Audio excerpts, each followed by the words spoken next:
You're going to start it. Okay. All right. Got it. Great. Welcome, everyone. Good morning. It's so nice to see all of you here. A great group. Thank you for joining us.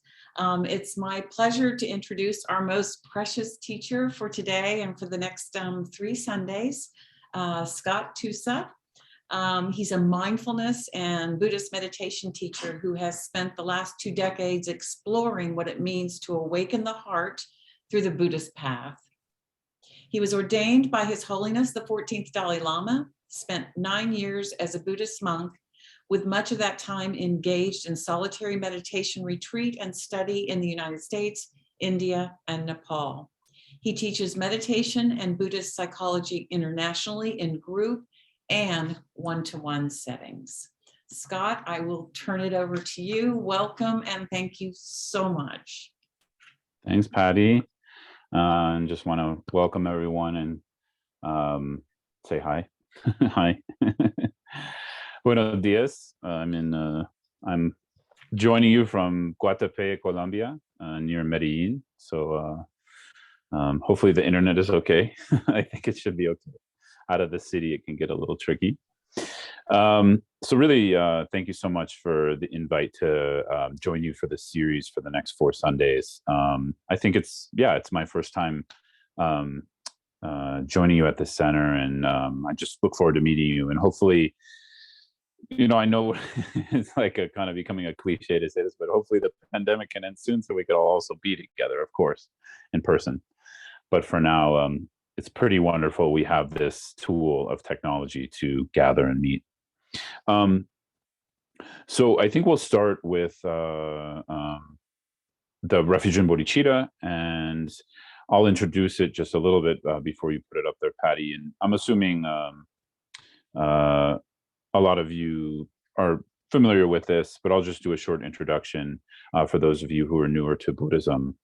So basically, this is a condensed prayer of sort of like orienting our mind towards what is meaningful in life, right? And it's not so obvious always what's meaningful, because we're going to talk about emotions and also mind and thought and how this influences what we find meaningful and how we search for meaning and how we get stuck in our beliefs around meaning, right? So kind of here what we're doing is changing our belief around what brings meaning. And this is not a simple thing. For me, the practice of refuge is something that's constantly evolving over the last 20 plus years of practice, and then I'm sure a lot more over the rest of my life.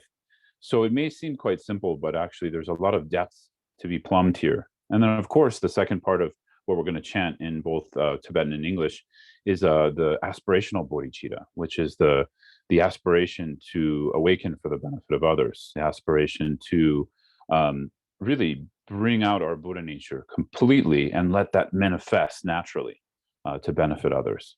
It doesn't mean becoming a savior, in my opinion. It doesn't mean becoming,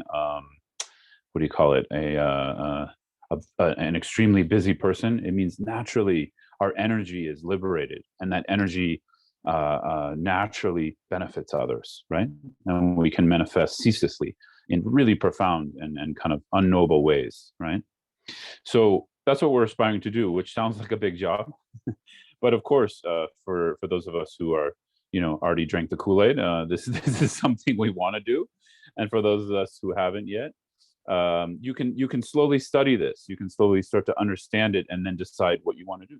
So there's no pressure, we're just orienting our mind to that. I think if you're not sure about the Buddhist path yet, it's just orienting our mind initially to love, orienting it to care, orienting the mind to compassion, right, for ourselves and others. So that is a wonderful, I think, just humanistic thing we can all value, right? A human value. So it starts with that, obviously. One more thing I wanted to say about refuge, and then we'll go ahead and chant, is that in my opinion, it's not a theistic practice, meaning, yes, there is a Buddha that attained enlightenment 2,600 years ago, and this is the founder of our tradition. And yes, there's many enlightened beings and bodhisattvas and arhats that have attained liberation, countless, more than could be counted, who are in the past, in the present, and in the future. And we are asking some kind of connection with them to help, but we're also trying to activate our own Buddha nature, right? So this is something I'll talk about in the next 4 Sundays. This Buddha nature quality is our potential for awakening, right? And so when we're taking refuge, there's always this outer inner reflection where we can see in the outer Buddha our own inner potential. And so it doesn't become a theistic practice in the sense that we're not some poor being down here, asking someone higher to help us. Actually, ultimately, we're equal, but right now we're not equal in realization. So that's why we need the path, right? So we need to equalize ourselves in realization via the practice of learning, reflection, and meditation. And so we take refuge in order to orient our mind to what's meaningful. Mostly that ourselves and all beings have this potential for freedom, for liberation, for awakening. And these are big words. So we'll define them over the next 4 Sundays. And especially we'll define them in relation to working with emotions. Because primarily in the beginning of meditation, what we're working with is our relationship to thought and emotion, right? Primarily we're working with understanding what binds us.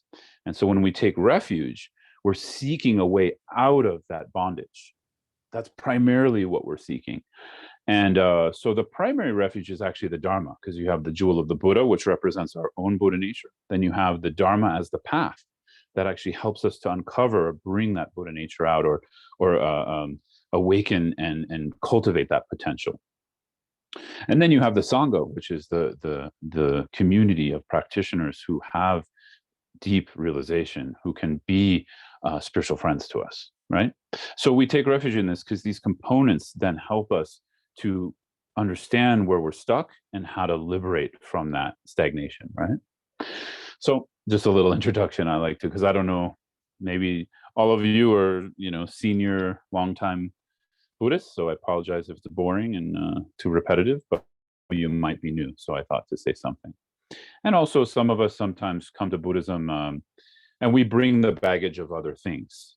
And it's not like the baggage of other things is bad, but Buddhism is not really, it's a Judeo-Christian perspective. It's quite different.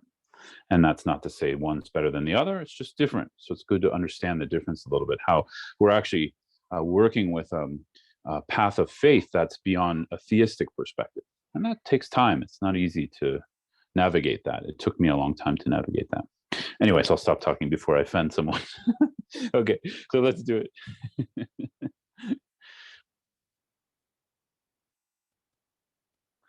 So we'll chant it twice in Tibetan and once in English. Actually, let's do this. We'll do once in Tibetan, once in English, so we can actually understand the meaning and meditate with the words, bring the meaning into our hearts, and then we'll do the third time in Tibetan. Sangye chodan sorgi chonam la chanshu bardu dani kyabso chi tagi cheningi pesanamgi chola penshir sangye druparsho. I go for refuge until I am enlightened to the Buddha, the Dharma, and the Supreme Assembly. By the merits I create through listening to the Dharma, may I become a Buddha in order to benefit all beings. So let that just seep in for 1 second. In whatever way you want to connect your heart to it today. The meaning comes from connecting the words to the heart.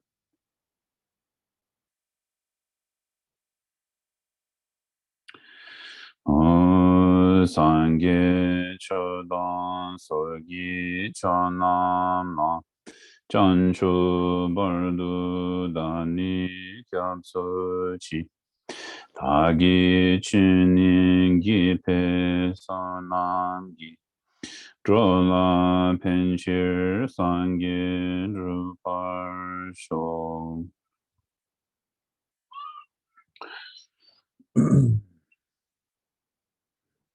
Okay, thank you very much.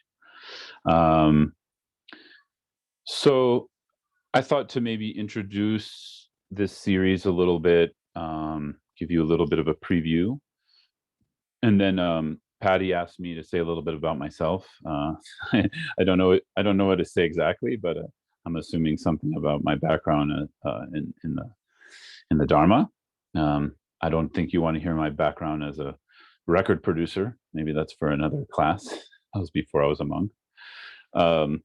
It sounds very lofty, but actually, it's usually you're just dealing with cranky musicians. But it was a nice job. I enjoyed it. So so we're gonna really talk about in this series how to work skillfully with emotions, and why I love this topic is because when we look at our experience as a human being, primarily, what we're dealing with is our thoughts, like our perspectives, our ideas, our beliefs around something, um, which, you know, for most of us is highly personalized. We don't have this sense that, oh, that thought um, isn't mine, or that thought is just a thought. We usually become the thought. And the same with emotions. Thoughts, when they proliferate, they produce emotions. And emotions are a little bit more tricky, right? Because they have these components of being something felt. We can feel an emotion in our body. So it's a little less conceptual, but they're also connected to thinking, right? So emotions have this combination of thought and feeling. So we're going to kind of talk about from of course, a Buddhist perspective, how to work skillfully with emotions through the Mahayana vehicle of the Dharma.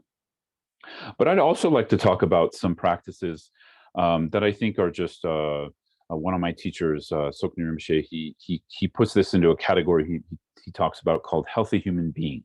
Right. So I like this category because as even very serious Buddhist practitioners or Dharma practitioners, we also need to know how to be grounded in our body. If we don't understand and can't experience a grounded body, it's very difficult to experience the rest of the path. It's possible, it's just difficult, especially I think getting more tough culturally in modern culture. We're all very busy, we all have a lot of stress. We work a lot of hours, most of us, not me, so I shouldn't say me, but a lot of people work a lot of hours. And then we have kind of this added hidden stress of, that technology puts on us, all kinds of things I can name endless. I mean, one thing I notice more and more is there's a lot of fear, and fear is a natural human emotion. We could say one of the root disturbing emotions is fear. And so, unfortunately, a lot of the systems nowadays take advantage of this and somehow produce more fear for us. And so, I don't know if fear has increased, but I feel like people are more afraid the more I talk to. And of course, we're in this pandemic still, so there's a lot of fear around this, just the unknowns, the uncertainty. So we have to find a way to experience fear as one of our emotions, as an example, as one of our emotions, to be grounded within uncertainty, to be grounded within fear. And that doesn't mean we're numb, right? So we have to find this way to open the heart, but stay grounded. So we're going to talk about that. I'm going to introduce some practices for that. I think today we'll focus on that a little bit later in the session. And so I feel like each Sunday we can flow and see what's working for people, what you all want. I'm not here as someone to tell you what to do. I'm here as a servant. So please tell me what you need, right? So at the end of today, we'll have some Q&A, some question and answer, and this can also give me a clue of what you need, how you're hearing what I'm saying, how you're relating to it. So it's a wonderful quote by a teacher of mine, Zongso Khyentse Rinpoche, where he says, there's no such thing as communication. There's just constructive miscommunication and unconstructive miscommunication. And I really like this quote because it lowers our expectations. Because when I say the word cat, all of you are going to have a different experience of that word. Some of you like cats, some of you don't like cats. Some of you maybe take it or leave it. Some of you like brown cats, some of you like black cats, some of you like orange cats, So when we even say one word, cat, it's complex, let alone talking about the Buddha Dharma, talking about emotions, talking about thoughts and our human experience. So we have to talk. We have to have a little dialogue so we can, try to constructively miscommunicate, right? Does that make sense? So with that said, I'll give some Dharma talks, we'll do some practice, and we'll do some Q&A. And I like this kind of style because then, if I get too philosophical, you guys can bring me a little bit down to earth to what's practical for you. We can meditate to give you some tools, all of that kind of thing. So with that said, I'll start off just with a little bit of my background. Patty, if you want to hear something specific that I don't mention, you can ask me. So as kind of Patty read my bio, I've been at this trying to chip away at my ego clinging and for a little over 20 years. This all started when I really bring it back to a moment. It's when I was 15 years old, and my mom passed away of cancer. So she struggled with cancer for a long time, and I was as a teenager, I was kind of always questioning things, but specifically like a lot of political things. I was in the punk rock community of the San Francisco Bay Area in the 1990s, and I've been a drummer since I was 10 years old. And so I was in those communities, which often had a lot of questioning governments and politics and things like that. So I was already kind of like rebel mode. And that it really hadn't kicked into me like a spiritual aspect of being a spiritual rebel yet, in the sense of like, to me, when I say the word spiritual rebel, I don't mean we fight a religion or a system. I mean, what I mean is we question reality. That's what I consider a spiritual rebel. It's easy to question a religion, and we should do that too for our own knowledge. But it's much harder to question our own version of reality, right? And so I think being kind of in that setting as a youth, and when my mom died, after about a year after she died, I started to explore different traditions, and I think there was just a natural search for, just for meaning. I didn't even have really words to put it. I just wanted to be more happy. I wanted to understand my own suffering, and I wanted to explore what might have meaning. And I shuffled through a few different traditions. Because I was a drummer, I got really interested in I started learning Afro-Brazilian and Afro-Cuban percussion. And so I actually was interested in the religion of indigenous Cuba, or Afro-Cuba, which is Santeria. So some people are surprised by that, which is, as some of you might know, is kind of a blend of Catholicism and African religion. And so, that kind of became a path for me originally at about 16 or 17 years old, mostly through the music. I wanted to learn the drumming. It actually has really beautiful drumming through drums called bata drums. And as I was doing that, I found some healing within ancestor practices, working with my mom, and trying to speak with her, and things like that are found in that tradition. But at some point I hit a wall, because I really wanted tools to understand my mind. I wanted tools to understand my emotions, and it might have that, but I wasn't finding that at the time. And so I eventually found the book Autobiography of a Yogi, which is a really wonderful book by Yogananda. And I hear a lot of people that's kind of an introduction to them to Eastern spirituality. And I just love this. For me, the idea of a yogi in the Himalayas, a big fantasy of what meditation is, that really appealed to me. And this idea of a kind of a yogi, free and able to fly and all these things, that kind of appealed to me originally. I'm kind of embarrassed by it now, but that's kind of what got me in. And then shortly after that, I met a teacher who introduced me to Tibetan Buddhism, and I started to really want to study the tradition. I connected with the Lamrim, which some of you are familiar with, the graduated stages of the path. The most famous one being the Lamrim Chenmo from Lama Tsongkhapa, the founder of the Gelug tradition. And I just found so much depth of description, so much sort of clarity describing my human experience and human suffering. And I like that. And at the time, I'm quite an analytical, kind of logical person. And so that really fit my mind. And I was around 19 years old, 20 years old, of the, just the profundity in Buddhism. And I didn't realize how much one could use words to describe sort of the predicament we're in as a human being. And I like that. I like that complexity. And so I called up an FPMT center in Boston and talked to one of the directors there, and he encouraged me to come, and I came to some meditation classes. And then shortly after, the resident teacher, his name was Geshe Tsoga. Some of you might know him because I think he taught in Florida.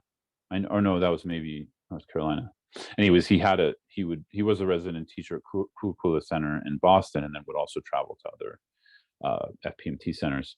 He passed away, I think 6 or 7 years ago, and he was a monk from Kham, and just immediately I felt very connected to him in the monastic path. And then shortly after, I met Lama Zopa Rinpoche, and Lama Zopa Rinpoche became, my main teacher, one of my main teachers. And some of you are probably connected with Lama Zopa, and you know how wonderful of a being he is, and how profound, and what an example of the Buddha Dharma being realized he is. So that's kind of how it started. And then I ended up becoming the cook for Geshe Tsoga for 3 years, and I'm one of his attendants, and I live with him at Kurukula Center, and pretty much shifted from, at that time I was attending music school in Boston, Berklee College of Music, and that was kind of my path. Music was, a big spiritual path for me too, and it sort of shifted from music to Buddha Dharma. And at that time, I was going to become a monk at 21. But the celibacy thing was a little too difficult to sort of get into my brain. I was like, maybe I'll wait a few years. And so I waited until I was 27, and I was in connection with Lama Zopa over these years, seeing him at least once a year. And yeah, around age 27, he encouraged me and gave me robes, and said, yeah, go do it. And so I went to India in 2008, and the opportunity just arose. I took what's called Rabjung, which is kind of entering a monastery. I took that with Lama Zopa Rinpoche in Bodh Gaya. He was giving it for a few Westerners at Tushita. No, not Tushita, Root Institute. And then I went to Dharamsala to do a prep course for ordination, and then took a Getsul, or novice ordination, with His Holiness. And shortly after that, I ventured back to California, and I spent 3 years at Shiniland, or now it's called Land of Calm Abiding, which is a retreat center on the Central Coast for the it used to be for FPMT monastics who were in long retreat, but then it became, now it's kind of open. You can go there and rent one of the cabins, and it's a really beautiful place. No cell phone signal, nothing, and you're just there with your crazy mind, or I was there with my crazy mind. And so I spent 3 years there doing a series of 3-month retreats, 3 to 4 month retreats, and I would come out to take teachings. And as some of you know, the FPMT has a lot of centers in the Bay Area in California. So I'd come there, and lamas like Choden Rinpoche or Kirti Tensha Rinpoche would come. They both pass now, and Lama Zopa would come. And so I'd take advantage and then go back into retreat. And so I spent the first 3 years of my monastic life like that. And then I had a strong connection with the Nyingma tradition, and studying some of their teachings and perspectives, and a love for the Gelugpa tradition as well. And so I met my other root teacher, whose name is Sokni Rinpoche, and I ended up having a strong connection with him, and we arranged that I can continue retreat in his retreat center in Crestone, Colorado. And so I continued as we call it Rime, or a non-sectarian practitioner, practicing in both the lineages of Gelug and Nyingma. And I continued doing that for, what was it, 4 or 5 more years. And just like that, periods of retreat throughout the year. And then I started teaching more, traveling around. And in 2017, I decided that I didn't want to live as a monk anymore, and that's a topic for a whole other thing. You're welcome to ask me. I don't feel any kind of I feel, what's the word? It's not like good to give back your monastic vows. I don't recommend it if you can stay a monastic, but at the same time, it was just something I felt like I needed to do. And I felt like it was, I gained a lot from it. It's a a way of life, a way of engaging the Buddha Dharma through the vows of a monastic, using those boundaries to look at the mind, to look at one's experience, to look at one's attachment, aversion, and ignorance.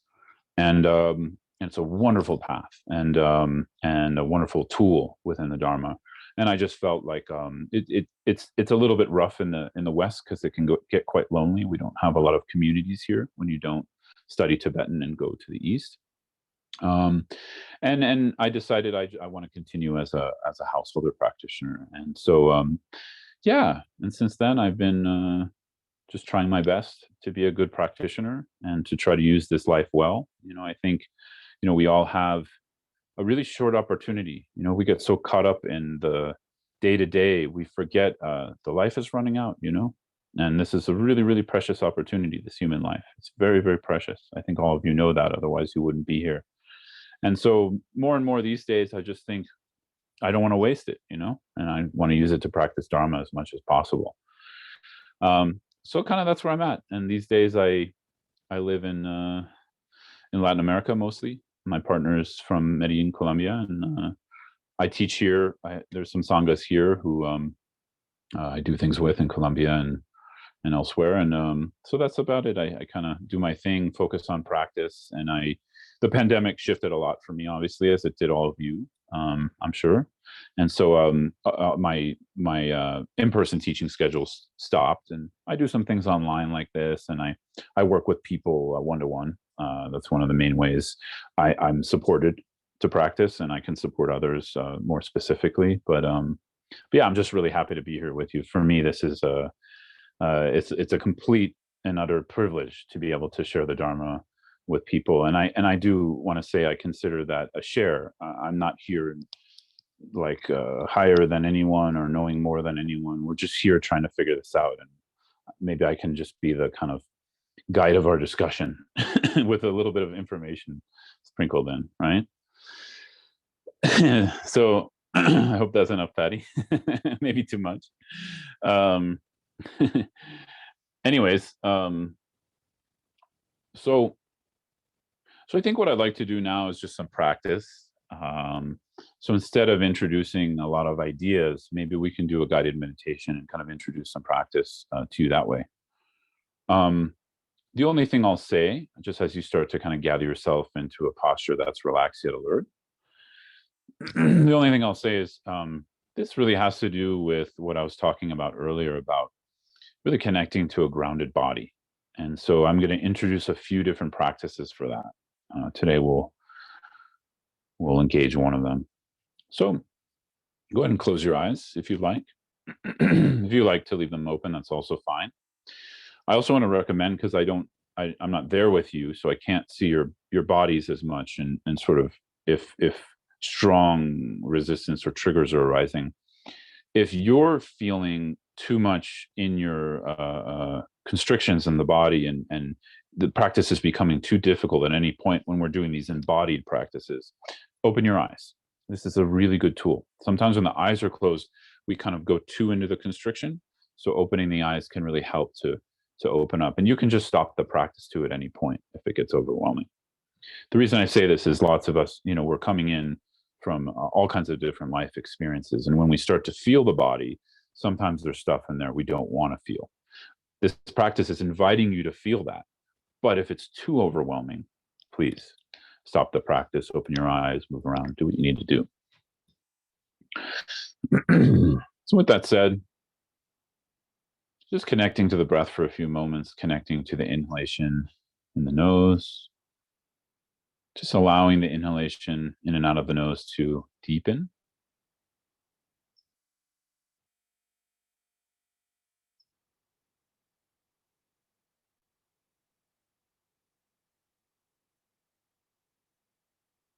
And here we're not quite meditating. So don't worry if you're concentrated or not concentrated. Don't put too much pressure on yourself in the meditation practice right now. Just connect with the breath really loosely. I want you to start to feel your feet on the ground or your seat below you if you're sitting cross-legged. You can wiggle the toes if you need. Just starting to connect to the breath and body. in a really light way.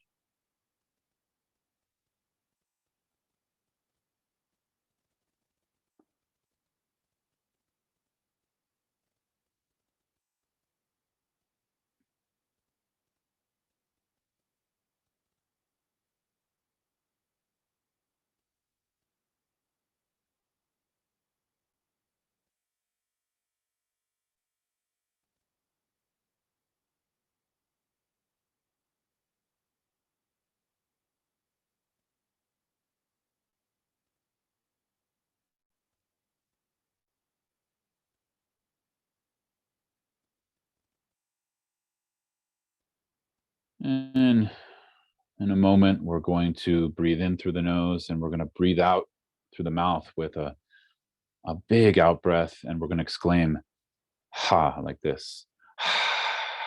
So on the next inhalation, you can take with me, breathing in, breathing out, and just drop into the body as you exclaim, ha, with the breath. Drop into the abdomen. What I mean here is drop your attention, drop your focus, drop your awareness or mindfulness into the abdomen, into your seat, legs, and feet. So all of the body below the navel.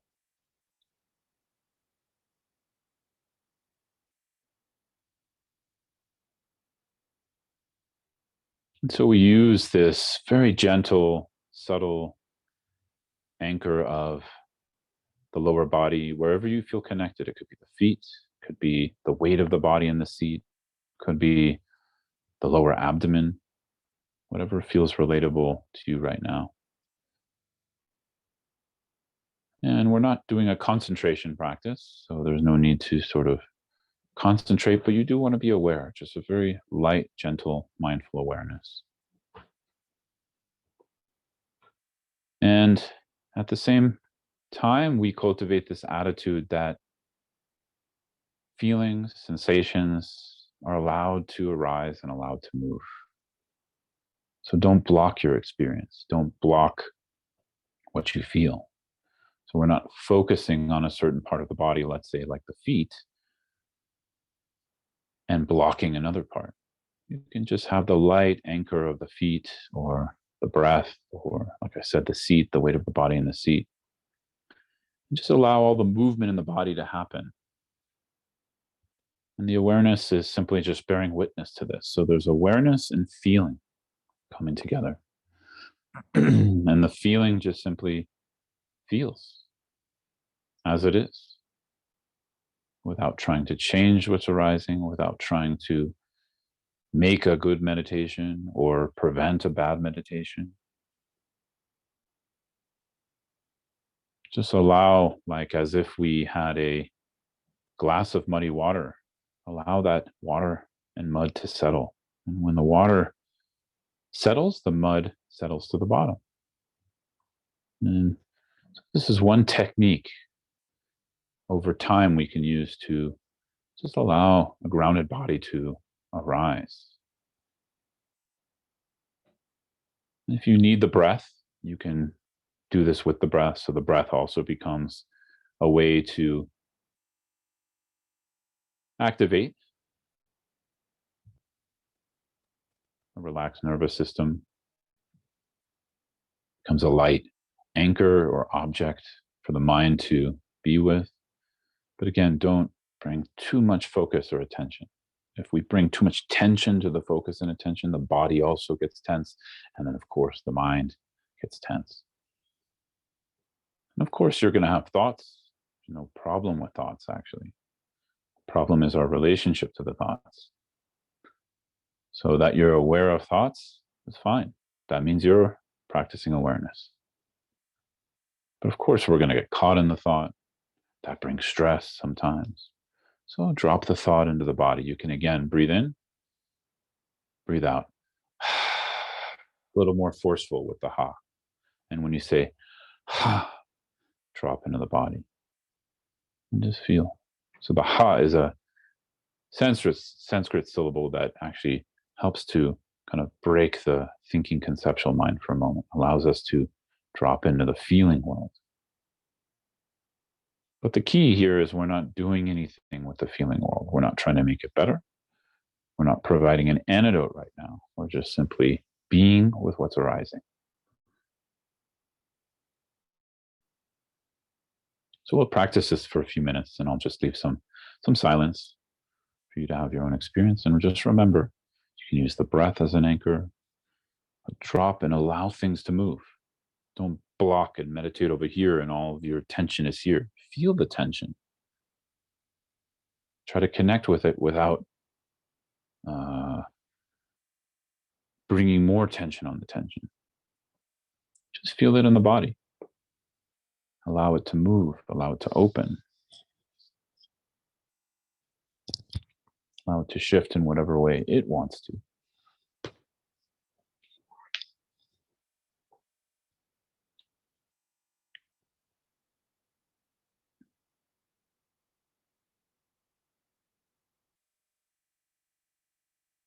And if you get a little sleepy, that's totally fine.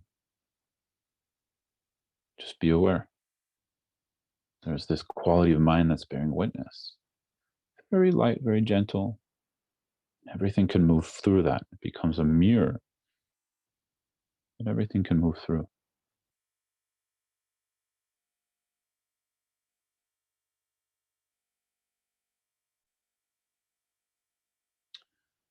Here, one example, my teacher, Sonny Rinpoche, one metaphor he uses is like if you've been hiking for a long time and you have a big backpack and you sit down to take a rest, take your backpack off. So just imagine taking your backpack off right now, but don't do that by pushing the stress away. We do it by connecting and feeling the stress. It's a little counterintuitive,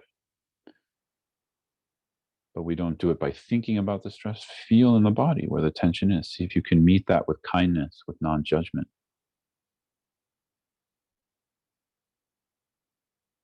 Allow it to move, allow it to shift. And if that's too overwhelming, just connect with a part of the body that is not stressed. Connect with a part that just feels good, neutral, or relaxed. Just relax with that.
So when we leave room, even the question, maybe it's okay to feel that thing I don't want to feel, already some tension releases, because when we have an uncomfortable emotion, an uncomfortable sensation in the body, sometimes we add more tension through trying to avoid it, trying to resist, suppress. So here we're opening that up. We're not suppressing what's arising, but we're also not becoming. That's the trick here. Play with that a little bit. What's it like to not judge the experience so we're not suppressing it? Let the body open and relax on a feeling level, but also we're not becoming it because we're aware. There's this quality of mind that's being watchful or bearing witness of the experience. Sometimes we call it a knowingness, but it's not thinking. It's this other backdrop of the mind. This is actually the aspect of the mind that we use to meditate in Buddhism. But here we're just letting the awareness rest with the feeling. We're not ordering the feeling around. We're not trying to boss it around anymore. We're just allowing it to be, however it is. Another way to say this is we're not manipulating or contriving our experience. Sort of counterintuitively, what can happen is the body can begin to relax. The energies in the body, the emotions, the feelings, the sensations can begin to open and move. A lot of emotion can also arise. That can happen too. So just slowly, slowly, we're going to open this topic up. So you don't have to go in there. We're not trying to dig in and fix everything. Just allowing things to be natural. This is a word we'll come back to over all these 4 Sundays, this word naturalness. How to be natural in our experience.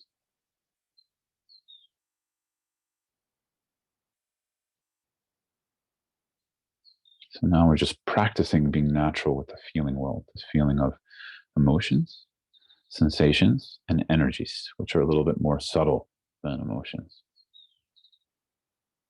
Maybe there's a quality of sadness, but the emotion of sadness is not quite there. This is more of an energy.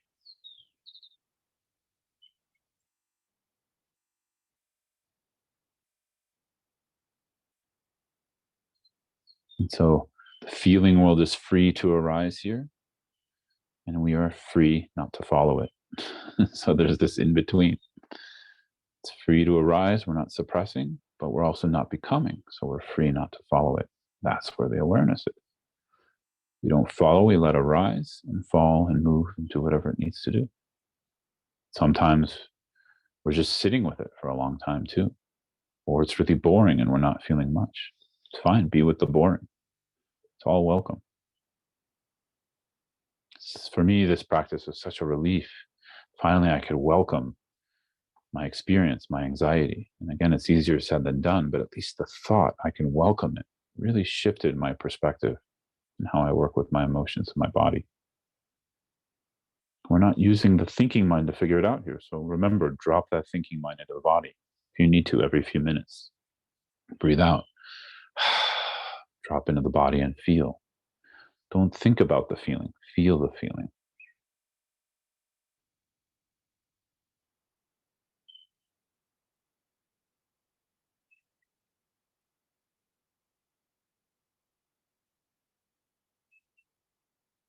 Or just drop your backpack and be with the sensation of dropping the backpack. You're allowed to feel good. It's okay. But we don't also want to cling to feeling good. That's when the problem comes. Feel good. Don't cling to feeling good.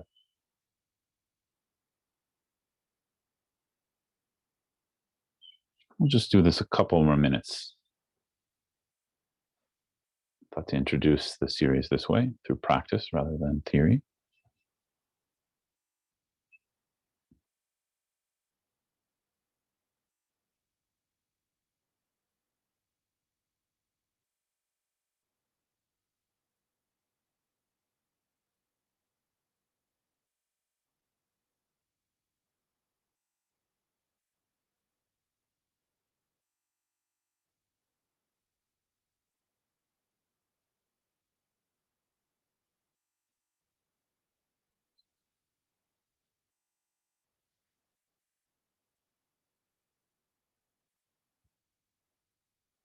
So again, don't try to relax.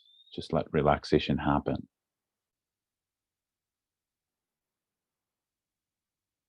We try to bring in relaxation and push everything else away. This just brings more stagnation. We have to find the relaxation in the difficult emotion or sensation, or just the neutral sensation, or pleasant one. That's also allowed, of course.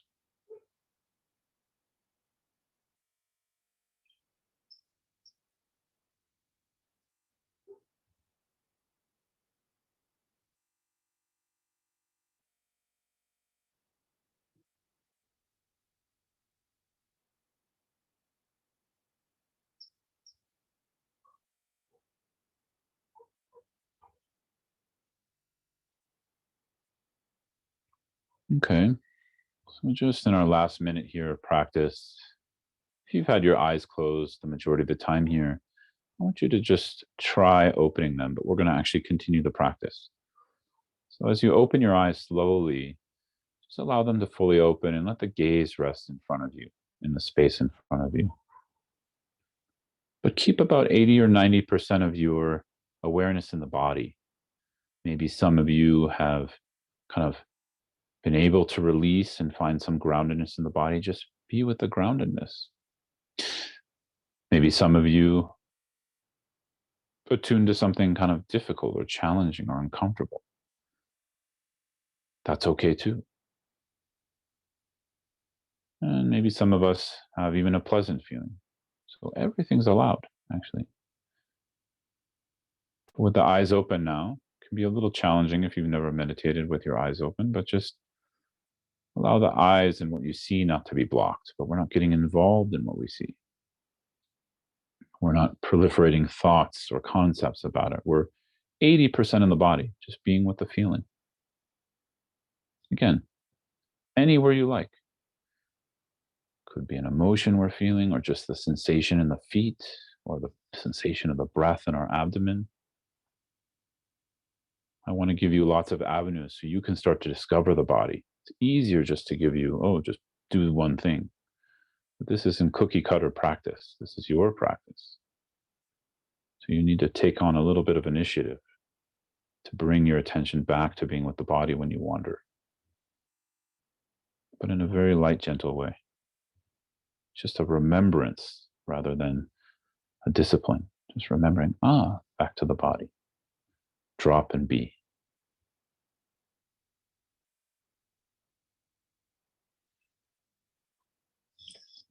Okay. So if you need to move the body a little bit, do any stretching that feels good to you, go ahead and do that. As we start to close the practice. And just take a snapshot of how you feel. Again, groundedness or we usually are biased to seeking pleasant feelings. So I don't want to imply that if you don't feel more grounded, you didn't do the practice right. If you felt your feeling, you did the practice right, no matter what that feeling is, right? But over time, what will happen, like I said, if the more we implement this practice, the more like a glass of muddy water, the mud will begin to settle down. So it's like when you have a glass of muddy water and you're constantly shaking it, of course it's going to be murky and disturbed. But if you just put it down, naturally, everything starts to settle. So that's what we're starting to do here. Just put it down by bringing awareness to the body, but we're not trying to fix or change anything. So in my case, I have had a pretty strong anxiety most of my life, as long as I can remember.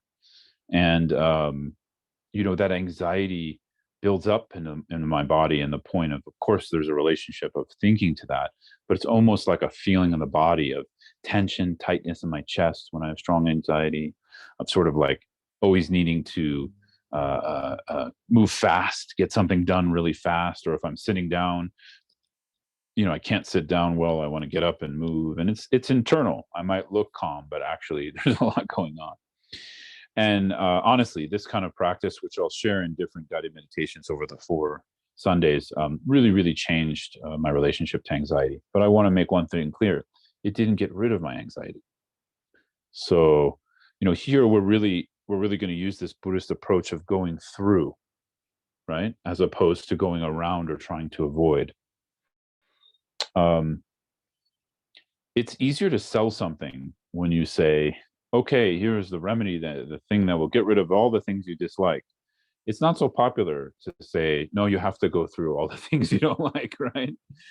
But at the same time, in my kind of own experience, I'm not sure about yours, but my own experience, it didn't really work to go around.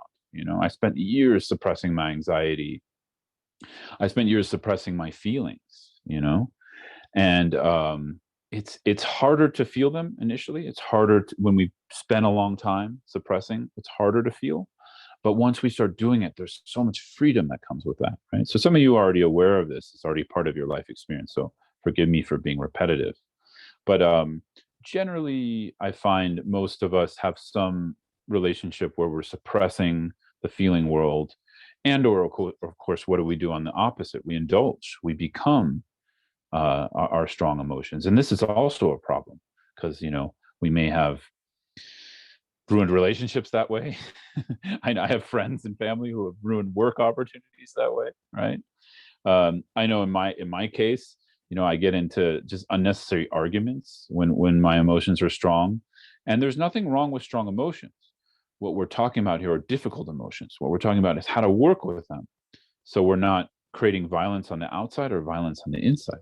So for me, I prefer to be kind of like I don't like confrontation and things like that. So I would suppress, right? On the inside, I would be violent to myself through judging the feeling and suppressing it. So this kind of practice, even though it's very simple, over time, we learn to allow whatever's arising. Now, just to put this in context now and give a little theory, this particular kind of way of we could call this like a somatic meditation or embodied mindfulness practice. We can call it something like that. My teacher, Sonam Sheikh, calls this handshaking practice. And essentially, this is a preliminary, right? So you don't find this in traditional Buddhism. Some of you who have been Tibetan Buddhists for a long time, you might wonder, well, I've never seen this before. Is this even Buddhist or whatever? Not really, it's kind of a preliminary to, let's say, the paths of Shamatha and Vipassana, or meditative awareness and insight meditation, which are really the primary two meditation styles in Buddhism. Now, you could put this into a category of Vipassana if you wanted to. If we were to say, well, which style does it go into? You could say it's a little bit more Vipassana oriented because we're becoming aware and there's an insight happening into the feeling world slowly through awareness itself, not through investigating, because we're not using the thinking mind to analyze. We're just feeling and allowing, but the awareness knows. So you could kind of say it's in the category of Vipassana, but really it's meant as a preliminary practice. And for me, after about 10 years in the Gelug tradition and Tibetan Buddhism, and about 3 years as a monk, when I met this kind of practice, it was wonderful to finally have permission to just do something to allow things to arise, to not have to suppress, to not have to, indulge in it, but just to practice with that, right? And at the same time, putting it in the context of, like, even if we've done Dharma for a long time, just check yourself, how much meditative experience do you have? What are, is practice like unnecessarily difficult for you? And I just mean here, if you're practicing shamatha, like being with the breath, being mindful of the breath, notice, like, is there a lot of tension in that practice for you? For me, there was, right? So I'm not saying this is everybody's experience, but for me, working with the breath became like, I'm fighting all this tension in my body that I've been suppressing. And so it was like, no, you go down, and I need this, I need the shamatha here. I need to become a Buddha here, but all this go away because you're not Buddha, And this becomes a big problem over time. So everything is the Buddha, actually. Actually, when we start to really study the deeper teachings, like the Mahamudra tradition in the Gelug or whatever school, we start to see everything is the Buddha. Everything is awakened energy, actually. But right now, it doesn't appear like that to us. So we need to do something, right? So the first thing I think is learning to work with uncertainty and control. Learning to work with uncertainty and control. And that's really what this is here. So I just want to encourage you in this. We'll have time in the Q&A. I want to see what's coming up for you in about 10 or 15 minutes. We'll talk a little bit more on a personal level. But I would say this is, one of the main practices I want to introduce. It's not the only one. And I would say it's not very intellectually exciting. It's a little boring sometimes. Sometimes we're sitting with numbness in the body. So it's just like, I don't know what's here. Or we're sitting with something really, kind of vague. Or we're sitting with something uncomfortable or difficult. Or we're just kind of lost in thought, right? So that's all part of the practice, So we just do it, we show up, and we put energy into being. So a large part of this embodied technique of working with emotions and feelings is learning to let be with our experience. So again, just as this example of a muddy water, what we're constantly doing within our sort of subject, object, or dualistic state. We also use the word samsara to describe this, circling in dualism. We're constantly shaking our experience. We're constantly trying to become or avoid or accept or reject. And so one way we work with in the Dharma is simply just allowing things to settle. So even though this is kind of a preliminary, you could say this could be presented as a secular practice, what I just introduced, it has this component connected to the Dharma where we're working with the mind that constantly wants to accept or reject, become or not become, right? And so from the real root of Buddhism, nothing is born, therefore nothing ceases or nothing's destroyed. But coming to that conclusion has to be practical. If it's just theoretical, it doesn't help because we have the theory all over here, but we have no embodied experience of that. So we have to have some way to connect experientially to the theory that we're studying, right?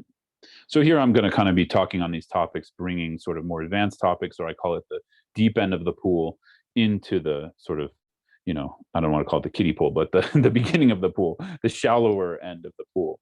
So we need to have that flexibility, connecting even the profounder aspects like emptiness and shunyata in Buddhism back into our experience, right?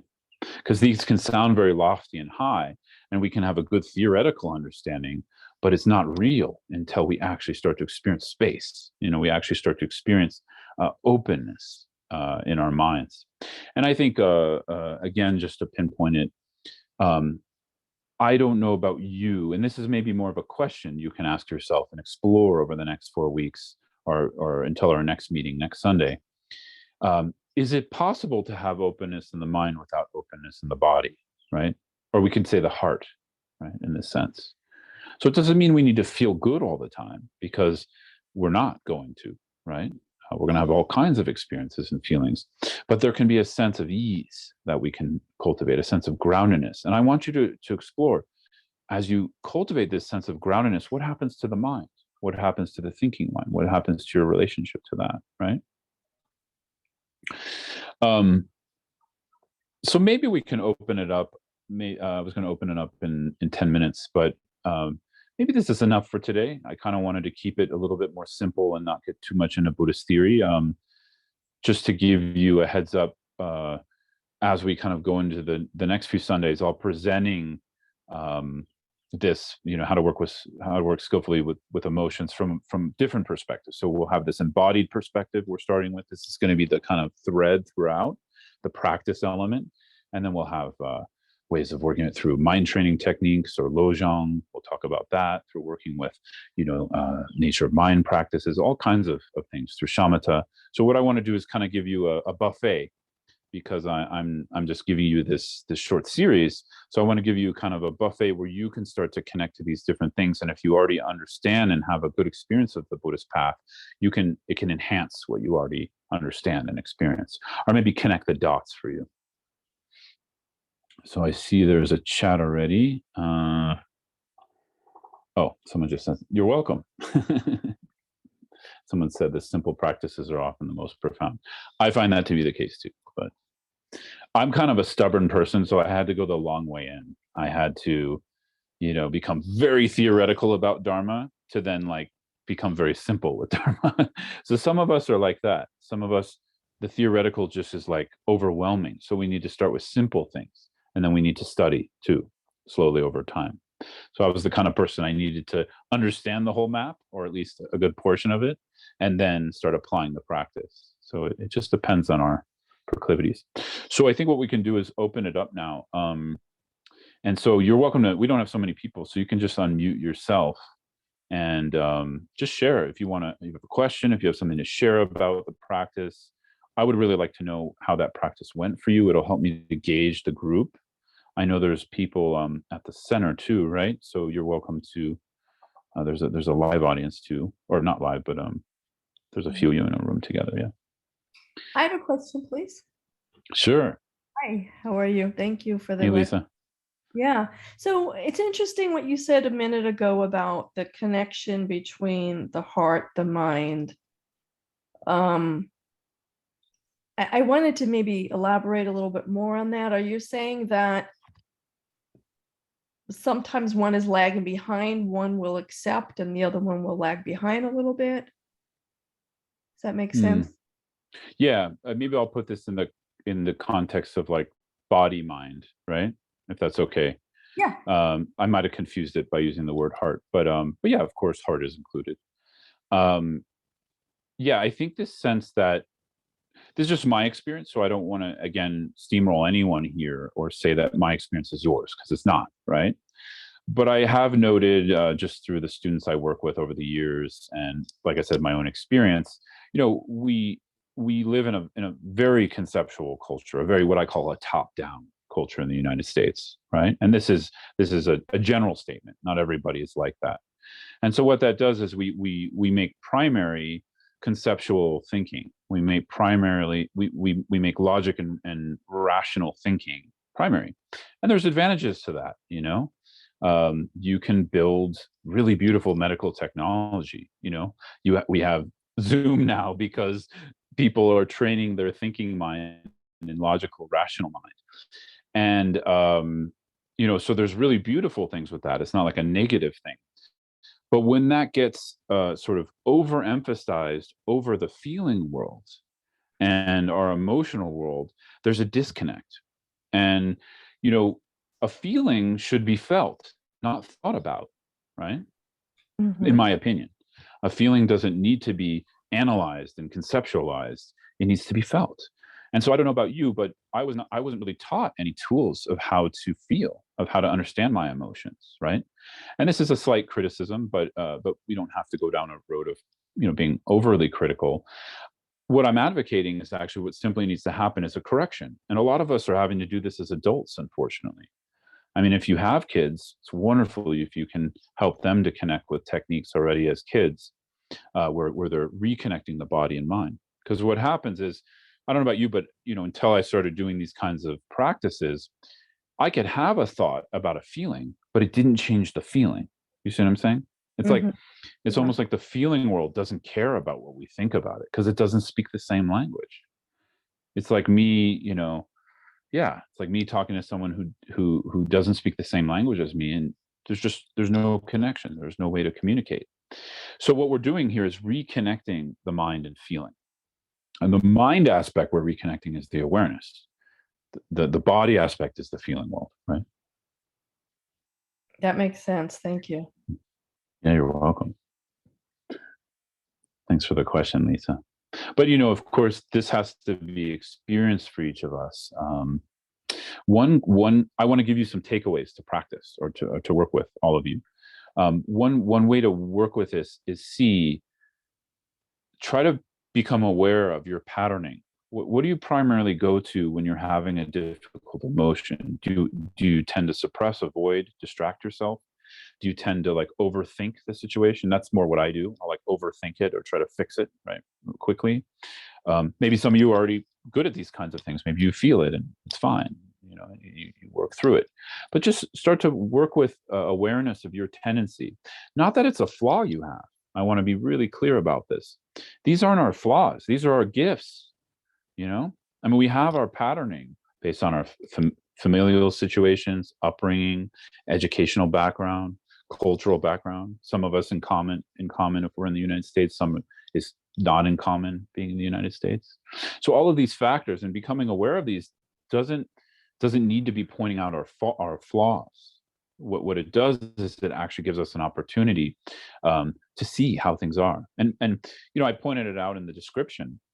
This has the thread of when we move into the Dharma, because really the first noble truth, the Buddha is asking us to look at dukkha. The Buddha is asking us, hey, if you don't take an honest look at your dukkha, at your suffering nature, you're not going to know how to remedy it, right? So we have to kind of look through. Yeah, there's a rooster here. I guess there's many roosters here. So it's like that. So we have to find a way to go through. But if we try to go through conceptually in the feeling world, it doesn't work because the feeling world doesn't speak that language. Sorry, Lisa, I'm just kind of opening it up now. I'm not just talking to you. Sometimes when I go on a rant, I want to make sure I'm not just like over educating the person who asked the question. I like to kind of use questions as a jumping off point too. Yeah. Is that all? Does that all make sense to everyone? Just kind of as your takeaway. One of the takeaways I want to give you: you got to do some work here. I'm not just teaching theory. It's not that interesting, you know. We have so much. I'm in Spain. We have so much. I switch between Spanish and English now, even though my Spanish isn't that good. We just have so much information these days. It's like information overload. I don't know about you. For me, it's just I just reach a limit now. And so we need to just drop the information and just learn from our experience sometimes. And with that, we need the tool of awareness. It's really important. This quality of awareness that can bear witness without judgment. The awareness doesn't care if you're a good or bad person. It's non-judgmental bearing witness. And there's a lot of compassion in that for ourselves. You know, I know for me personally, it's very healing not to immediately demonize a thought or emotion that I'm having, right? And then learn how to work with it that way. Okay. Anyone else? Sorry. I had a quick question. Sure. You know, when you talk about going through the emotion, the pain, whatever it is, I guess one thing I don't understand there is, so if you have a pain in your knee, as we were doing the practice, and you could feel the pain in your knee, you know, when you're saying sort of join with it and go through it, but don't try to eliminate it, I don't understand. I don't really understand that in terms of how that I guess I don't really know how to join with it and sort of be accepting of it and then continue on. Yeah. Glenn, yeah? Yeah. Great question. Yeah, good. So when it comes to, this feeling world kind of has these components of physical sensations, like you're describing, emotions, and then I said energies, which are, maybe subtler sensations, right? So I could describe them as that right now. So when it comes to physical sensations or pain, as you're describing, like physical pain, you don't have to. We're not going to be able to sort of what's the word? The physical pain is not necessarily going to disappear, right? Like if we have a knee problem or something like that, we're more learning to be with the peripherals around that physical pain. Meaning, like with the physical pain, we might not be able to adjust that because we need to go to the doctor for the physical pain, right? Meditation is not necessarily going to solve that problem, just to be clear. But what we can work with or connect with, or in the words of my teacher, Son Rinpoche, handshake, because the hand of awareness is meeting the feeling, and that's the handshake in a friendly way. We can meet the resistance, the sort of sometimes around a physical pain. For me, I'm not sure you, there's a little bit of there's aggression, you know, there's like, I really want this to go away, so there's more tension around it, or a feeling of, I don't want to feel this, you know, there's an emotion of resistance, a fear, right? When it's a physical pain that is life-threatening and or just chronic, etc., right? There can be all kinds of emotional reactions. So what the awareness is knowing, and or what we're feeling is often the emotional reaction around the physical pain, right? Now, you can also feel the physical pain. It just, you know, there's a mindfulness technique in just a foundational vehicle of Buddhism, in common with the Theravada tradition, where we just simply watch the physical pain change from heat to cold to being there to disappearing. That's a little bit of a different practice, but that can also be done with physical pain. But yeah, my main point was we can meet with kindness and non-judgment the emotions around the pain, right? Maybe another way to put it is how we're personalizing the pain, right? Right. Okay, thanks. And so reducing the stress of the pain, not adding to the stress as a result of the pain. Yeah, because I think when I have a physical pain, there's a lot of you know, if I look carefully at my experience of it, there's a lot of personalization around it, of like, oh, now I feel this. Oh, is this going to go away? And then there's a lot of hope and fear. I want this to go away. Is it ever going to go away? what kind of doctor is going to be able to help me with this? I need to go to the store right now to get this. And, we need to seek medical attention, like when needed. And it's not wrong to go to the store to get an ointment, for a pain, obviously. But we also have to work with our reactions. And so that's primarily what we're starting with here, is we're working with our reactions to pain. We're working with our reactions in thought and emotion to, hope and fear around it, or expectation and fear. Thank you. Great class, by the way. Very, very interesting. Thank you. Thanks, Glenn. Yeah, and thanks for your question, for helping me to clarify that. Yeah, I think in the beginning and for a long time, I think meditation helps us deal with our medical issues and physical problems. It can help us to feel more relaxed with them and not adding pain on pain, if you know what I mean. But I don't think we should seek meditation for curing medical problems, in my opinion, in the beginning. I mean, prayer and supplicating the Buddhas and like the medicine Buddha practice and all that for help, wonderful. We can do that, but we also need to rely on medical attention. I think that's kind of obvious, but it's kind of like this thing where faith helps us to be light of heart and to bring positive energies into our situation. Prayer we use in a positive way, in that way in Buddhism, and we have something called jinlap, or blessings, that can actually shift medical problems. But nonetheless, we should also take advantage of modern medicine. I'm kind of like a both and kind of person. I think if we don't learn how to be open to help from seen and unseen things, it's a little too biased to one side. But if we don't properly take care and use wonderful just relative scientific means, it's also too biased. And I think I doubt any of us in this room are gonna be like, well, should I go to the doctor? We're probably gonna go to the doctor, right? Most of us in this room. But so maybe we need to work with this bias too, where we can bring in practices like medicine Buddha practice or things like that to really help ourselves and others. Yeah. I think Becky has a question, Scott, and then Violetta. Sure. Thank you. Can you hear me okay? Yeah. Oh, great. Okay. So my question is, what do you recommend for when the emotions are so strong that you just don't even want to meditate? You just can't bring yourself to be with that quiet of your mind. Yeah. I mean, we can talk about different scenarios, like how strong that emotion or feeling is. But I would recommend this practice. Because we're not trying to quiet the mind with this practice. We're not even really trying to meditate.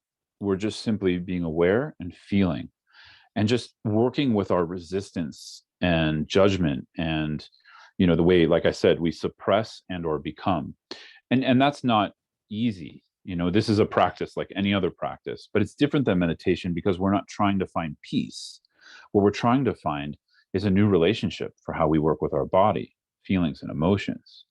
So with that said, when you're experiencing something really strong that you're just not used to doing that with, right? It's going to be really new. It's going to be really uncomfortable. It's going to be really confusing. So just do it in really small doses, like for 1 or 2 minutes at a time. Drop into the body. Like I said, you can do something physical like this and feel, because you're kind of trying to break that attitude of, this is bad, this is bad. You're just trying to break that attitude that's always judging the experience and instead give it a moment to be. So that's what I would recommend if it's like, let's say on a scale of 1 to 10 of intensity, if it's a 6 or below, let's say, right? Just drop in, try to be for a minute. Again, drop, try to be for a minute or two. And just try it in different scenarios, sitting quietly, sitting in a comfortable place, like being in an inspiring place like a beach or something, or just while you're walking, you can try it. So try it like that. Now if it's a 6 or above, then I wouldn't recommend necessarily doing this, in the sense that the practice itself that I'm introducing, if we're able to hit the right kind of right in between this, we're not suppressing, we're not becoming, we're aware aware and feeling, I don't think it's dangerous and or counterproductive and or is going, if someone has strong trauma reaction, I don't think it's going to increase the trauma. But with that said, it takes a while to get used to this practice. And if there's a strong trigger coming up, and we sort of jump into that, yes, it can sort of, there is the danger of it increasing or just reinforcing trauma. So in that case, I think don't meditate. I don't I don't think you need to meditate when that's happening, because we have to get used to sort of being with something and allowing something. So instead, we can do, on a Buddhist level, we can do aspirational prayers. This is where things like the religious side of the path, the religious side of the Dharma come in. We can do medicine Buddha mantra. Just put your mind to the medicine Buddha mantra, relax and chant that. Recite aspirational prayers to the medicine Buddha, things like that. So just do something that makes your mind joyful and not so heavy, because the practice I'm introducing, it's a tough lift in the beginning, but what happens is that small hill we have to go up to, we suddenly realize, oh, I don't have to, once we feel and it's not as bad, it looks like a big bad wolf or a monster when we first contact something. And then we suddenly realize, oh, it's not a monster, right? Then we start to want to practice this more. Until that happens, it's a little tough. So we might need to just shift to something else. I like to exercise. I like to take hikes. So these are kind of like obvious things. But nonetheless, you don't always have to meditate if it's too intense. Does that help? That makes sense? Yeah, thank you. And that practice was really, really powerful and helpful. I really appreciate it. I don't know where she went. Oh, sorry. I just said that practice, that was very helpful of an answer. Okay. Thank you. And also I wanted to say that If practice you have more, was Becky. really great. Thank you for that. Awesome. So that's good feedback, Becky, because you can do it, right? So even in these moments, don't try to find the quiet. Try to be with what's arising. And like I said, if it's too overwhelming, go do something else. But as long as it's not like a 6 or above in intensity, just keep going, right? If you were able to resonate with it right now, you also don't have to do it in the moment something is intense. Just wait till it passes, and then sit down when things are a little less intense in your experience. We have to be really skillful with our experience, because I think meditation and Dharma is not to be forced. We have to be really aware of, oh, is this the right time to apply this? And then slowly like we build up strength, we build up our muscles, that even in really difficult moments we're able to apply the Dharma. Anyways, thanks, Becky. I have a question. Go ahead. Yes. Sure. Or two questions, maybe. Maybe both are the same, but in different contexts. The first one is, how do we remain in calmness? And the other one is, how do we control our emotions? Yes. Yeah. So what I'm advocating here is we find the calmness by being with the experience, right? So for instance, like in my case, if I'm having strong anxiety, like I'm not really anxious right now, but I did drink a huge coffee before I came to class, so I'm a little more speedy than normal. So tripping over my words and stuff, that's just the caffeine. So I'm not looking for calmness, but what I am doing is tuning into that speediness, right? I'm feeling it in my body as I'm talking to you, because I have some facility with this practice over 10 or 12 years. So I'm feeling that speediness. I'm allowing the speediness. And so it's kind of this counterintuitive thing where we connect with the non-calm, right? What's not calm. And we don't try to do anything with it. We don't control it. We don't try to make it better. We don't try to modify it. We just feel it and drop the thinking mind and just feel. And actually the calm comes as you go through. So again, going back to this theme of these classes, we're really learning to meet and go through, right? So my advice in this context is, you're not searching for the calm. Now, in the context of shamatha meditation, which we'll also talk about, over this series, or calm abiding meditation, we often translate it as that, which is, pretty much every meditation technique that's taught these days is connected to some kind of meditative awareness or shamatha. It's not only a Buddhist practice; it's practiced in other traditions too. So we are working to sort of allow and practice a sense of awareness, so thoughts and the unsettled body can settle and calmness can come, right? But calmness isn't the point of shamatha. The point is to allow the awareness to be sustained, recognized and sustained. So we need calm as the base, but we have to let go of calm at the same time. So it's kind of this tricky issue in Buddhism where we need calm in order to develop meditation. Otherwise, it's just too difficult. But the more we attach to calm, the more we crave it, the more we become not calm. So that's the advice I want to give to you. Through this practice, meet what's not calm and then allow calm to naturally come. But let go of an obsession with calm. Like it's okay to want that, but don't obsess over it. But we have to do something. So feel the feeling. Feel, like in my case, feel the anxiety, feel, the little bit tension, then allow it to release. When it comes to controlling emotions, I don't recommend that personally. So, we can talk about that more next time. But I think controlling emotions is sort of a technique of novice meditators.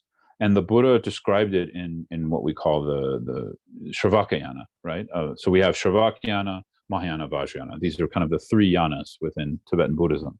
All of the lineages practice this. And so in Gelugpa, you have, the lower, in the Lamrim, that's practiced in the Gelug tradition, you have the lower scope, medium scope, and higher scope. So what's found in the lower and medium scope Lamrim is practices for sort of when there's a strong emotion, you do a slight rejection. You slightly reject that strong emotion so you don't get caught in the klesha and produce negative karma, right? So as a Buddhist, we're really concerned with that, because the more energy we give to a negative or destructive emotion, the more we're going to engage that, and then that increases our suffering. So as a Buddhist, we're really concerned with that. So there's a little bit of a control in that way, because you're saying, this is bad, anger is bad. I need to do something and stop the anger. So we might control anger through simply just leaving the room. If our partner is really pissing us off, we just go for a walk, right? That could be a Shravakayana method, of working with anger. And it's fine. There's nothing wrong with that, because the point is not to proliferate the anger. But I want to say that's really for beginners, and it really isn't meant to be done all the time, because we need to eventually see the anger is just a thought. The emotion we want to control, whether it's sadness, anger, too much clinging, it's just a thought. It's just a belief. And so we have to penetrate that belief as being real as it appears, or being true as it appears. That's the grown-up practice in Buddhism. So that's why I advocate controlling emotions is only in situations where it's absolutely necessary, where we don't have another option. Like when we're going to really erupt on someone, right? Or our clinging's really strong, and we're going to break our diet or do something really harmful to ourselves and others. Then we have to just do anything we can to avoid that, right? Make a boundary in the mind. But it's not a good long-term strategy. Do you get what I'm saying? It's a short-term strategy. So we'll talk a little bit more about the long-term strategies over the next few Sundays. We're already kind of talking about one, but I'll introduce more. And we do have some questions and comments here in the Gampa. I'm going to let Brian go first. Hey, Brian. Hello. Wonderful teaching. Thank you so much. Thank I you. just want to comment, because everything you said about dealing with physical pain also works for emotional pain. Seeing it, watching it, being with it. And even when we have that, what seemed like a miraculous realization that our own mind is creating the pain, that's not the magic bullet. It still requires a lot of work after that to get through it. For sure. Yeah. Thank you. Yeah. Thank you. Yeah. Beautiful. Thank you, Brian. Oh, thank you. Graciela, you had something? Yeah. Hi. Thank you Hey, so Graciela. much. Hi. Yes, I would like to see if you could say some more about groundedness. I don't know if I hear how important it is. I know it's really important, but in my mind, I just don't get it. I like to, I don't know if it has something to do with my, my second language learner, and I really haven't really looked at it in Spanish, but I don't know what you can say, because I know that what I understand is something about connection. So being ungrounded is being disconnected. And I felt like this has been the case through controlling and my emotions, as you have said. But I'd like to be able to understand it in a different way so that it could be more helpful, and I can also help maybe others. Sure. Yeah, I think it's a little tricky here because we can use some theory, to talk about what is groundedness in the body, but already the theory is disconnected from the experience, right? So the first thing I would say, and it's kind of not, I already spoke on it, so I won't say too much, is between now and next Sunday, just practice a little bit of what I introduced. Drop into your body. Drop. What I mean by drop in the body is we're dropping the attention and awareness, and we're just feeling. And we don't have to get some special, meditative experience, or it's okay if we're not calm. It's okay if we're angry or we're feeling something else. And just allow a moment to feel what's arising without the judgment or trying to control it. Now, as I already said, what's going to happen? We're going to try to control it. I'm like you too. You were saying often you're controlling it. I do the same thing. So we're going to notice that. So you can also meet the controlling. Hey, controlling, how are you? You feel the sense of controlling in the body. Thanks for showing up, but it's okay if you want to hang out, but I don't need you right now. And then we kind of can coach very gently. But the main thing is dropping into the body and practicing, because it's through the practice that we change. The theory is there to point us in the right direction. It's like that throughout all of the Buddha Dharma, right? Especially like the theory on shamatha, vipassana, emptiness, whatever it is, it's there to point us in the direction. But if we don't do the practice, we don't get the experience. So I think that's kind of obvious, but I just wanted to re-emphasize that, or emphasize that.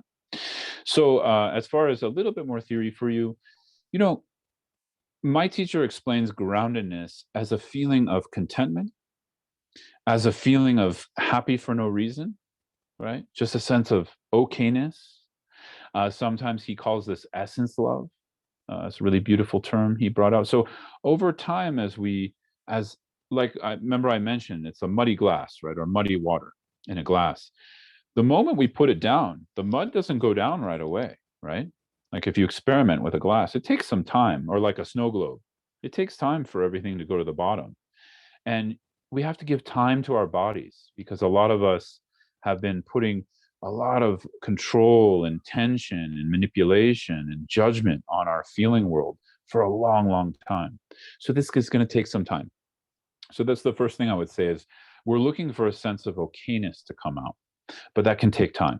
I mean, in some of our cases can take, a year or more, of very consistent practice.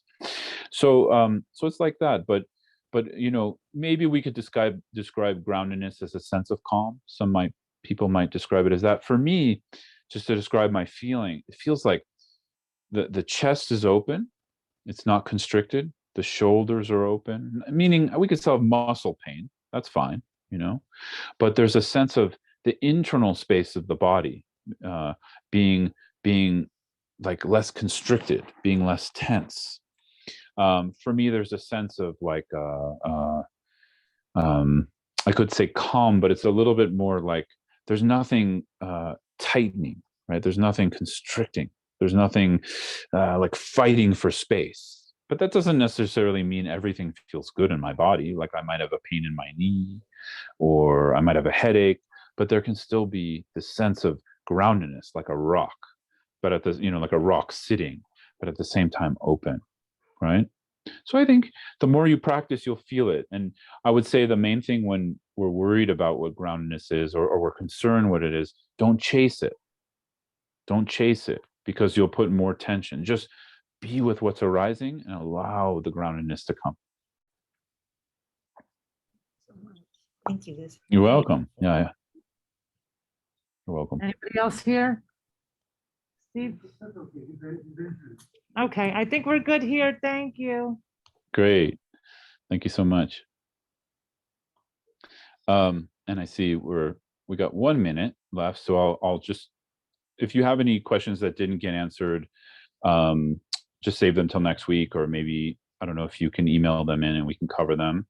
But just to wrap up today, just for some of you who are more interested in Buddhist theory and all that, we'll definitely go into that in the next few Sundays. So we're going to have room and time for everything. But I wanted to introduce this because often what I see is this is the biggest issue. No matter how much Buddhist theory we understand, some of us still don't feel a groundedness in the body, and then the meditation can't develop, right? Or we have some meditation, but we hit a wall. So this can be a really nice, I hate to use the word shortcut, but this can be a wonderful shortcut and actually make practices like shamatha much more accessible to us, right? With that said, I want to just challenge you in your own way, in your own time, in your own speed, according to your bodies. Work on this for the next week, right? So I don't want to come here and just give you theory. I want you to practice. If you don't practice, nothing changes, you know? And it's difficult because we have to practice without shaming ourselves. There's nothing wrong if the practice goes terrible for you or you're more stressed by the end of the practice. You put your time into that, you know? So that's meaningful. So please practice more. We really need practice these days. I'm not sure if the world is going to get any easier or worse or what it's going to happen, but I know for a fact, if we practice, the more we practice the Dharma, the more we practice these kinds of things, we're going to be able to navigate those seas a lot better. And we're also going to be a contributing citizen to the world, you know? For me, our opinion doesn't matter that much. It matters on how we embody compassion. And that comes out of us naturally, right? Opinions are at the end of the day, they come and go like little message things on Facebook, you know? People get on and then you forget about it 5 minutes later, right? So please practice, right? So again, just saying that because I really want all of us to embody the Dharma as much as possible and to be able to realize it. And it takes some work, it takes some effort. So we have to dedicate, if you don't already have time or part of the day, you have to dedicate some. And if you're starting a meditation practice, start really small. Start with 5 minutes. Anything is better than nothing. And I think I'm a big fan of quality over quantity. So if you can really have a solid 10-minute, 5 or 10-minute practice, and maybe you do 20 minutes and you feel too overwhelmed, just do that 10 minutes and then naturally let it build, right? And if you already have a practice, especially if you have a traditional Buddhist practice, challenge yourself to do this a little bit and see what happens, see how it affects your shamatha, right? I want you to play with that a little bit. And yeah, thank you, everyone. I look forward to next Sunday. We can do some dedication prayers.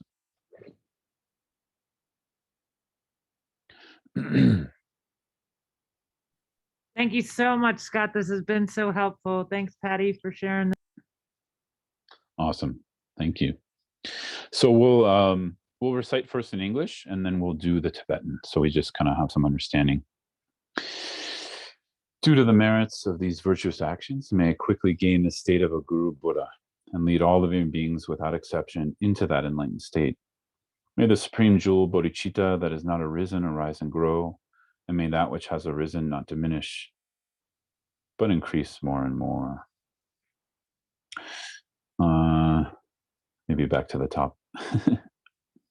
Yewadi nyodo la mama sangye drukerne drowa chigyamanu pa de sala gopar sho chanchu samcho rinpo she make parna ke gyurachi kyawanyam pa me parnyam kone gondu power sho.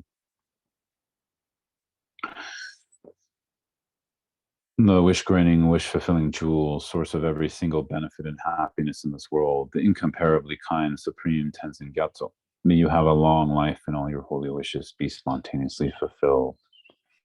Chikten kamdir pende malu pagama jome sampe yijin not kadrin some tenzin gyatso la sowa debso toje unrum sho.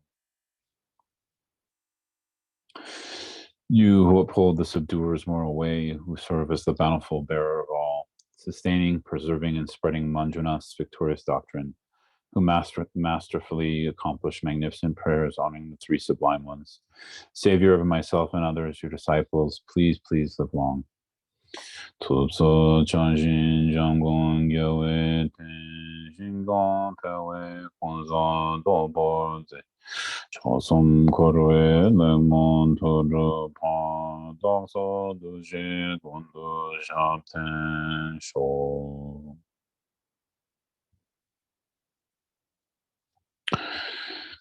Okay, so thanks everyone so much.